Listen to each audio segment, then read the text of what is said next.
એક સમય એક રાજ્યનો રાજા હતો. તેને શિકારનો ખૂબ શોખ હતો. એક દિવસ રાજા તેના સરદાર અને કેટલાક સૈનિકો સાથે શિકાર માટે જંગલ તરફ ગયો. તે શિકારની શોધમાં દૂર ગયો. લાંબા અંતર સુધી ચાલ્યા પછી દરેકને તરસ લાગવા લાગી. બધાએ જંગલમાં પાણીની શોધ શરૂ કરી. પછી એક સૈનિકે રસ્તામાં એક કૂવો જોયો. સૈનિકે રાજાને કહ્યું કે એક કૂવો છે જ્યાંથી આપણે આપણી તરસ छिपाવી શકીશું. રાજાએ સૈનિકને આદેશ આપ્યો ત્યાંથી તેના માટે પાણી લાવવાનું. સૈનિકે રાજાના આદેશનું પાલન કર્યું અને તે કૂવામાં ગયો. ત્યાં સૈનિકે જોયું કે એક અંધ વૃદ્ધ માણસ રસ્તા પરથી પસાર થતા લોકોની સેવા કરી રહ્યો છે.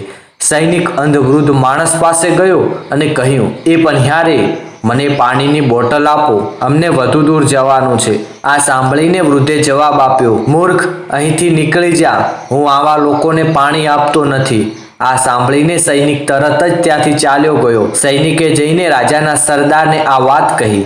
પછી સરદાર અંધ વૃદ્ધ માણસ પાસે ગયા અને કહ્યું, ઓ વૃદ્ધ, અમે તરસ્યા છીએ, અમને થોડું પાણી આપો. આ સાંભળીને અંધ વૃદ્ધે ફરી પાણી પીવડાવવાની ના પાડી.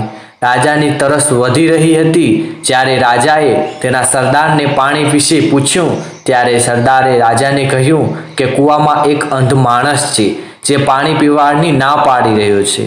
આ સાંભળીને રાજા તેના સૈનિક અને સરદાર સાથે અંધ વૃદ્ધ માણસ પાસે જાય છે અને વૃદ્ધ માણસને કહે છે, બાબાજી, અમે ખૂબ તરસ્યા છીએ, અમારું ગળું સુકાઈ રહ્યું છે, જો તમે થોડું પાણી આપો તો તમને ખૂબ આશીર્વાદ મળશે. આ સાંભળીને આંધળા માણસે રાજાને કહ્યું, બેસો, હવે હું તમને પાણી આપીશ. પછી વૃદ્ધ માણસે આદરપૂર્વક રાજાને બેસાડીને પાણી પીવડાવ્યું. પાણી પીધા પછી રાજાએ વૃદ્ધને પૂછ્યું કે તમને કેવી રીતે ખબર પડી કે સૈનિક અને સરદાર અને હું રાજા છું? તો વૃદ્ધ માણસે તેનો જવાબ ખૂબ સારા શબ્દોમાં આપ્યો. વૃદ્ધે કહ્યું, માણસને ઓળખવા માટે આંખોની જરૂર નથી, તેની વાણી તેની સાચી ઓળખ છે. આ સાંભળીને સરદાર અને ત્યાં હાજર સૈનિકોને શરમ આવી.